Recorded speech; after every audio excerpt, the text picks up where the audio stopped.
Ha? Yung finance like okay. So, nagbiglaang binondo nga kami ng mga kaibigan ko para tikman ang Chunky.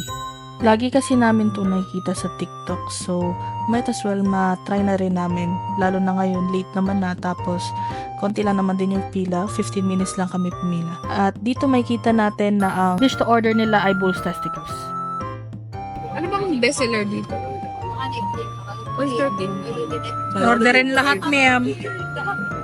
Bale, ang order namin guys ay beef maki mi, fried chicken, lechon kawale, xiaolong bao, patatim, kiampong, which is a rice, and siomai.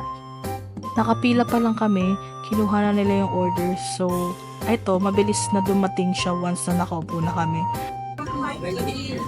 Tikman ko muna. Yung sabaw. Ng beef na.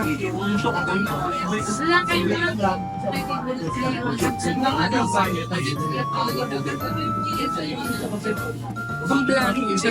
Next naman ay xiaolong bao at siomai. Isa ang xiaolong bao sa nilook forward namin. So, this one ang sarap. Sobrang ingay sa area na yan, pero mapapasabi ako ng masarap dyan. Next naman ang siomai. Ito, isa rin to sa nilook forward namin since favorite namin kainin to.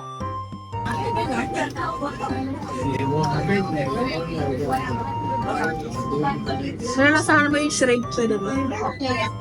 Next, Yangpong rice. Grabe, ito yung pinaka-paborito sa lahat ng na-order. Solid to, promise. Try nyo. Sarap. Overall, okay naman tong dayuhin at kainan. Basta set lang na expectation na ang panlasa nito ay Pinoy. Yun lang, nasa dulo nito yung review. Bye guys!